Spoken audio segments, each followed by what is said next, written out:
अखंडमंडलाकारं व्याप्तं येन चराचरं तत्पदं दर्शितं येन तस्मै श्रीगुरुवे नमः। अज्ञानान्धस्य लोकस्य ज्ञानाञ्जनशलाकया चक्षुरुन्मीलितं येन तस्मै श्रीगुरुवे नमः। सद्गुरुदेव जिनके कृपा का वर्णन नहीं किया जा सकता, किसी डूबते हुए को कोई सहारा दे दे, किसी प्यास से मरने वाले को पानी दे दे, ऐसी अंतिम राहत देने वाले सद्गुरु का स्तवन इन 2 श्लोकों में संस्कृत में किया गया है। हमने इसका अनुवाद भी आपके लिए प्रस्तुत किया है, अवश्य ही देखना चाहिए। और इसीलिए इस मालिका में हम श्री स्वराज्यानंद जी चैतन्य, इन्होंने श्री मायानंद जी चैतन्य, इनका आध्यात्मिक चरित्र लिखा है। चरित्र 3 प्रकार के होते हैं। एक सामान्य चरित्र होता है, दूसरा गुण वर्णनात्मक होता है, और तीसरा जिसे कहते हैं वो चारित्र्यात्मक होता है, आध्यात्मिक होता है। और श्री मायानंद जी चैतन्य, इनका आध्यात्मिक चरित्र श्री स्वराज्यानंद जी चैतन्य इन्होंने लिखा, और वो अत्यंत संक्षिप्त है। एक एक शब्द के लिए एक एक एपिसोड बन सकता है, इतना विद्वत्तापूर्ण और संक्षिप्त है। उसका विस्तार, बहुत विस्तार हो सकता है। हम अपनी अल्पमति से किसी विषय को ग्रहण करते हैं और अपने मित्रों तक पहुंचाने की एक जिज्ञासा या एक प्रकार की एक बेचैनी सी लगी रहती है कि अच्छे विषय हम अपने मित्रों तक पहुंचा सकें और मित्रता का ये कर्तव्य निभा सकें। आइए हम वो आध्यात्मिक चरित्र ध्यान से देखें, समझें और यथामति उसका विश्लेषण करते हुए चलें।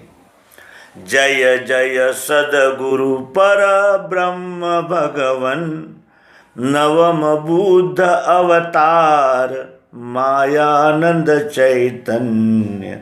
जय जय जय भगवन। जय जय सद्गुरु। सद्गुरु किसे कहते हैं? गुरु तो सभी है। माता भी कुछ सिखाती है, पिता भी सिखाता है, पड़ोसी, मित्र, जीवन भर मनुष्य सीखता ही रहता है, वो तो सब गुरु है। और शिक्षक जो हमें पाठशालाओं में सिखाते हैं वो शिक्षक हैं। लेकिन ये सद्गुरु क्या है? सद्गुरु उससे कहते हैं जो सत्य की राह दिखाता है। तो क्या ये जो दिख रहा है, व्यवहार कर रहे हैं, ये सत्य नहीं है? ये सत्य है, ये सत्य है, लेकिन अंतिम सत्य नहीं है। अंतिम सत्य क्या है? अंतिम सत्य कितना विकराल है और कितना स्पष्ट है। नंगा आना रे नंगा जाना, इतना स्पष्ट रहते हुए भी ये फिर मनुष्य क्यों जमा करता चला जा रहा है? इतना परिग्रह क्यों करता है? इतना समेटता क्यों है?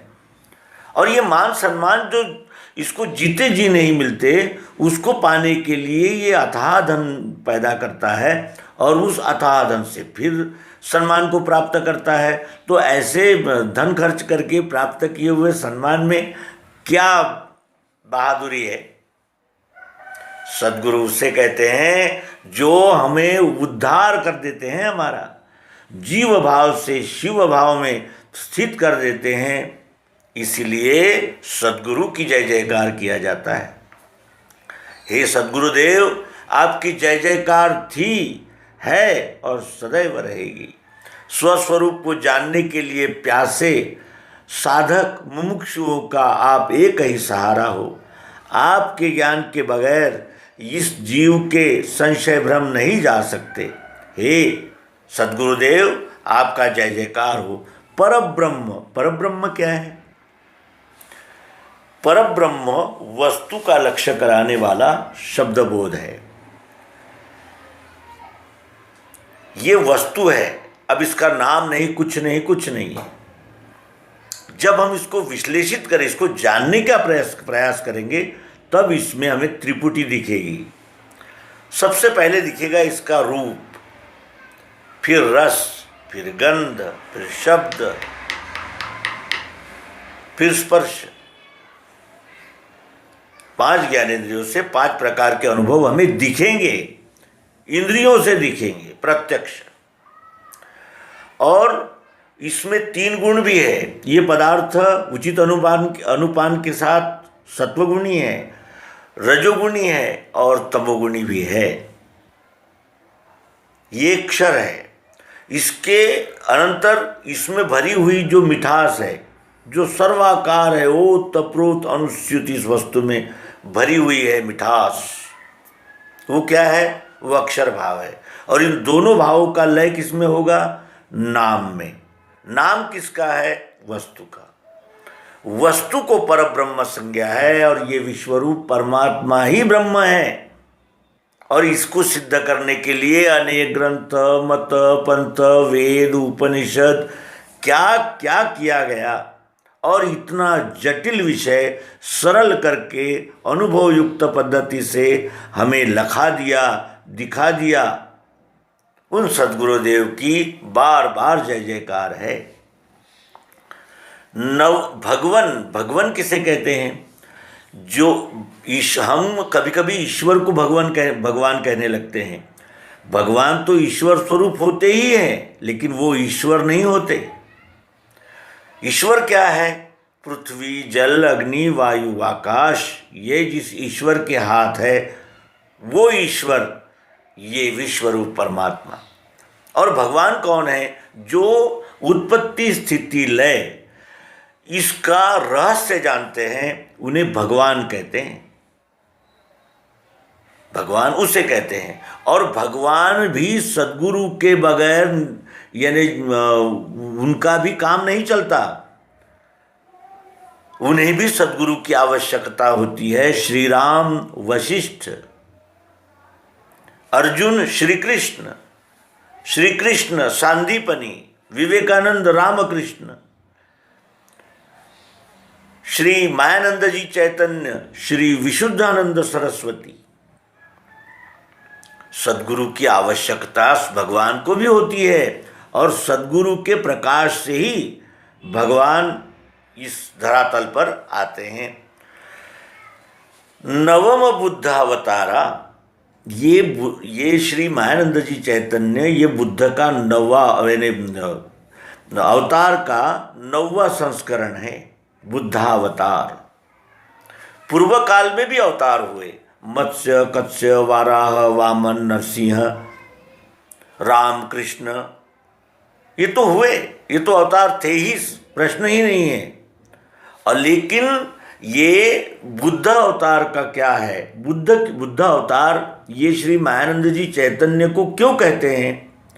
क्योंकि इस बार शस्त्र का सहारा न लेकर बुद्धि के द्वारा बुद्धियों में प्रकाश डालने के लिए यह अवतार हुआ। इसीलिए ये 9वां अवतार भगवान श्री मायानंद जी चैतन्य है और ये बुद्धावतार है, बुद्धि का अवतार है। बुद्धि में प्रकाश देते हैं। बुद्धि में प्रकाश होते ही फिर हमारे सारे कर्म और विचार और विचारों की दिशाएं सब पलट जाती है। अवतार किसे कहते हैं? अवतारों के विषय में काफ़ी भ्रांतियां हैं, लेकिन अवतार मनुष्य ही होते हैं। अवतार उन्हें क्यों कहते हैं? क्योंकि उनका एक निश्चित कार्य होता है। जैसे लोहार का एक निश्चित कार्य है, सुनार का एक निश्चित कार्य है, एक शिक्षक का एक निश्चित कार्य है, उसी तरह उनका एक निश्चित कार्य, जो इस कार्य के लिए आते हैं उन्हें अवतार कहते हैं। कौन सा कार्य? यदा यदा हि धर्मस्य ग्लानिर्भवति भारत अभ्युत्थानमधर्मस्य तदात्मानं सृजाम्यहम् परित्राणाय साधूनां विनाशाय च दुष्कृतां धर्म संस्थापनार्थाय संभवामि युगे युगे। इस कार्य के लिए जो आते हैं उन्हें अवतार कहते हैं। परित्राणाय साधूनाम, साधुओं का रक्षण विनाशाय च दुष्कृताम, दुष्कृत करने वालों का विनाश करने के लिए बार बार आता हूँ। जब धर्म की ग्लानि होती है तब आता हूँ। अब धर्म कौन सा है? यहां तो संप्रदायों को भी धर्म कहते हैं। वो धर्म कौन सा है जिसकी धर्मग्लानि को मिटाने के लिए अवतार आते हैं? वो धर्मग्लानि है वर्ण संकर। ब्राह्मण, क्षत्रिय, वैश्य, शूद्र ये अपने अपने कर्तव्यों को भूल गया, अपने कर्तव्यों में कसूर करने लगा, गुनाहगार हो गया, द्वैत, भेदभाव, पक्षपात का शिकार हो गया, वर्ण संकर हो गया। पुनः वर्णाश्रम धर्म की पुनः प्रतिष्ठापना करके इस विश्वरूप परमात्मा को समृद्धि, आनंद देने के लिए जो आते हैं वो अवतार होते हैं। और मायानंद